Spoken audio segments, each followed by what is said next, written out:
In the late 90s, gaming was transforming. The jump to 3D had changed how we moved, fought, and explored.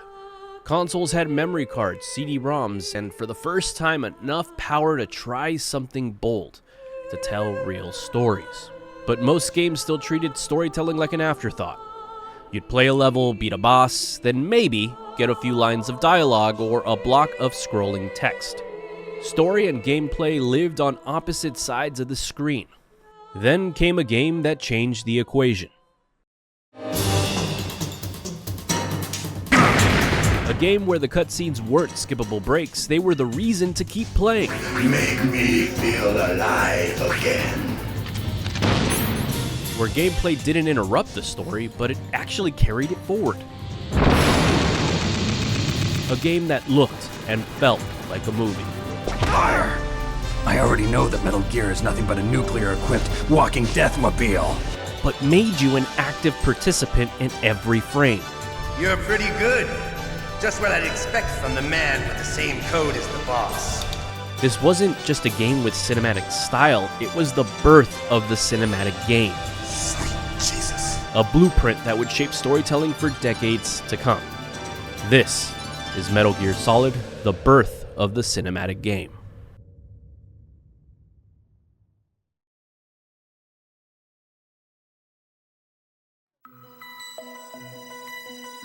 Metal Gear Solid was directed by a man who wanted to become a filmmaker before becoming a game designer, Hideo Kojima. Kojima wasn't just trying to make a game, he was building an interactive film. Influenced by Cold War spy films and political dramas, he imagined a game where the camera, the dialogue, and even the pacing mimicked film. Well, we'll see if there's irony in words. Unlike his contemporaries, Kojima used the camera not just to show gameplay, but to tell a story.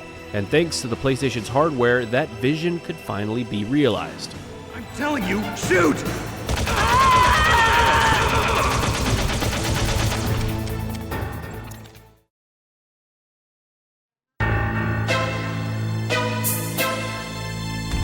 Metal Gear Solid didn't treat cutscenes like optional rewards, the game was built around them. Right. Touch that wire, and the C4 will blow up along with the old man. Nearly 3 hours of voiced, directed scenes flowed naturally between gameplay, not as interruptions, but as emotional glue. Naomi, what the hell was that ninja thing? A member of Foxhound? No. Are you sure? Yes, we have no one like that in our unit. And for the first time, players weren't skipping cutscenes, they were hanging on to every word. That is the end of my hint. You must solve the rest of the riddle yourself. Gray Fox, the enigmatic cyborg ninja who stalks Snake throughout the mission. The ninja? As you fight him, you begin to realize he's more than an enemy. He's Snake's former mentor. I felt that, Snake. Do you remember me now?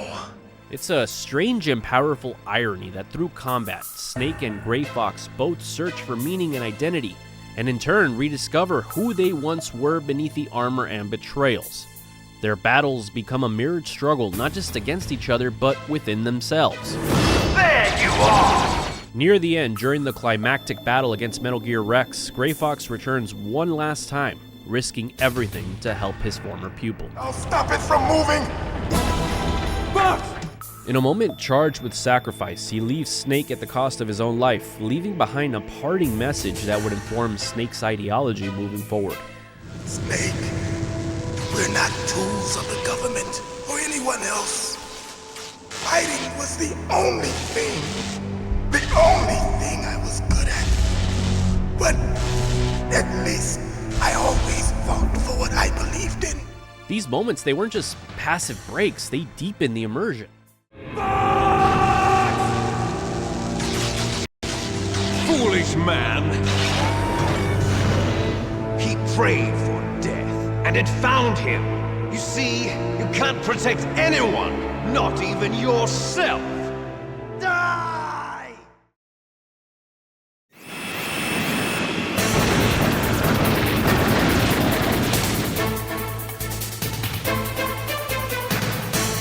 That inner conflict only deepened as the story progressed.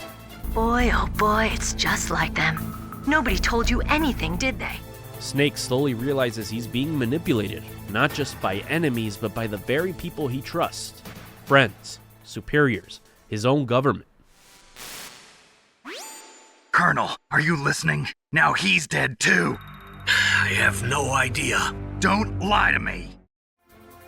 Even before the mission starts, Snake is reluctant. If you dig into the game's briefing files, you'll see a man haunted by the past, by what happened in Outer Heaven and Zanzibar Land. He doesn't feel he owes his country anything. All he wants is peace, to disappear into a quiet life as a dog musher in Alaska. You think my life is some kind of a joke? But Colonel Campbell pulls him back in, calling this mission Snake's true purpose, a soldier's calling. I just want to give you back your purpose in life. And that's what hit me as I played. Snake keeps questioning what it means to be a soldier, while everyone around him exploits that very identity. You mean you had this plan from the beginning, just to get me to input the detonation code? Huh? You didn't think you made it this far by yourself, did you? By the end, me as a player, I was questioning everything. Why was I helping take down Foxhound, when the people guiding me were using me to unleash a virus that might kill me too? Kojima didn't just want us to follow Snake, he wanted us to be Snake. Too late, Snake. Now die! To question duty, to question loyalty. Dense, complicated ideas far beyond what most games even attempted at the time. Following orders blindly with no questions asked, you've lost your warrior's pride and become nothing more than a pawn, Snake. My head! Oh, it hurts! What's wrong? Don't come here, Snake! Metal Gear Solid was ahead of its time not just in gameplay, but in emotional and narrative ambition. Come on, Mr. Foxhound. The commander is waiting. I'd catch myself pressing against walls, not to hide, but to see what new camera angle would pull me deeper into the moment. Even passive moments felt like they were staged for a film. Kojima wasn't just designing stealth mechanics, he was building an experience where every shadow, every line of sight, every breath served immersion. Cigarettes? How are those going to help you? You never know. You doubt my power? Then came the moments that broke the fourth wall. I've got it. Use the controller port. Plug your controller into controller port 2. If you do that, he won't be able to read your mind. The game asked you to plug the controller into port 2 to defeat Psycho Mantis. So, you used the other... I wasn't able to read the future. It asked you to read the back of the CD case for a codec frequency. Who are you? And above all, it asked, what's your role in the story? That question hit hardest during the torture sequence with the Revolver Ocelot. When the pain becomes too great to bear, just give up and your suffering will end. Whatever you do, the girl's life is mine. In that moment, your resolve became Snake's. Do you endure the pain and save Meryl, or do you give in for the sake of moving forward? Can you take one more? Now, the first time I played, I couldn't take it. My fingers, they gave out, and I gave in.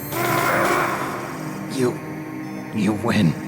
And Ocelot's words haunted me for the rest of the game. I hope you can still look at yourself in the mirror, my friend. I kept hoping it was all a bluff, that Meryl would show up later. But then when I reached the fight with Liquid atop Metal Gear Rex, and her lifeless body wilted in Snake's arms, the weight of that decision hit.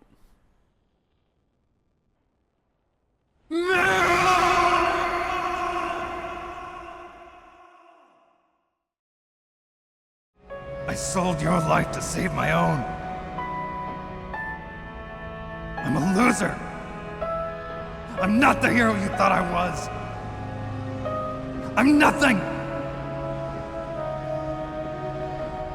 Meryl, I'm sorry.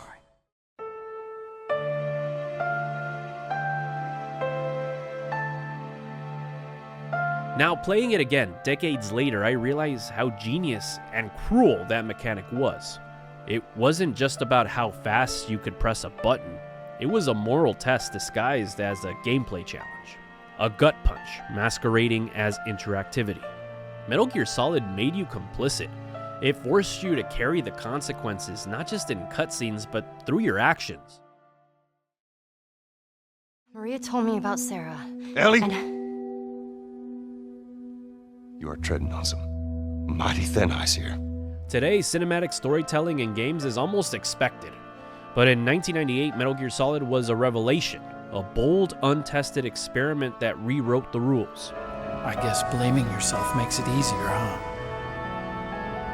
If you do that, you can keep the pain at a nice, safe distance. What the hell do you know? Meryl's dead. I lost. It didn't just ask, what if a game could feel like a movie? It asked something deeper. What if a game could make you feel something real? That question echoes through every modern narrative-driven tale. Meryl, I hope you're still watching me. Maybe I can prove myself to you after all. You can feel MGS's DNA in Uncharted, its tight cinematic direction, the seamless blend of gameplay and story. And The Last of Us took it even further. Its quiet moments, its moral weight, its emotional honesty, all built on the foundation Metal Gear Solid helped lay. Ellie!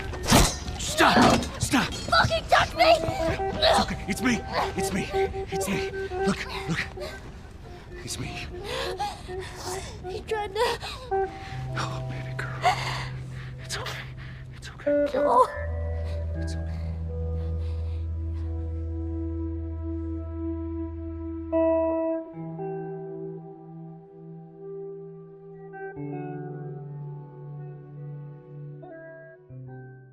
Don't do this. Don't leave me again. It's gonna be okay. It's gonna be okay, huh? And now with games like Expedition 33, we see the same blueprint evolve again. A strong emphasis on narrative complexity, a story that adapts based on your role in it. It's not just storytelling, it's story inhabited.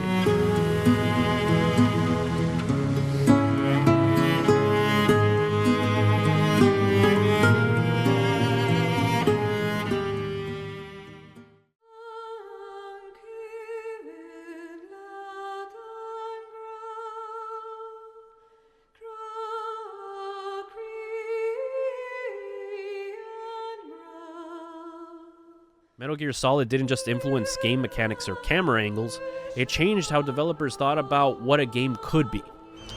You shall have no peace. Hear me, Snake. My spirit will be watching you. It gave us the permission to tell stories that linger long after the credits roll.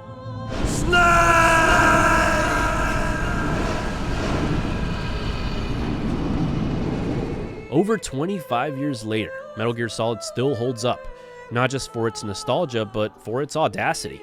It treated its audience with intelligence, it challenged them with philosophy, ethics, and geopolitical commentary, all in a game about a soldier sneaking through a base. That'll probably mean top-secret talks between both countries' leaders. Of course. It showed the world that games could be cinematic, not just in look, but in tone, delivery, and impact. Set me free.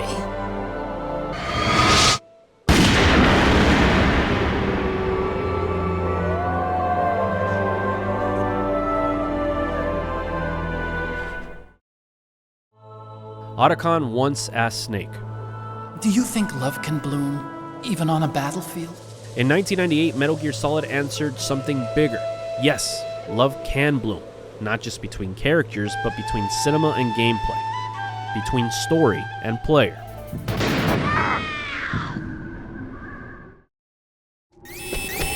Don't move! It proved that a video game could feel like a film, and still play like nothing else. I'll die after I kill you. Is that right? Well, at least you've got spirit. Hideo Kojima didn't just create a game, he created a new language of storytelling, one where interaction and narrative could finally speak as one.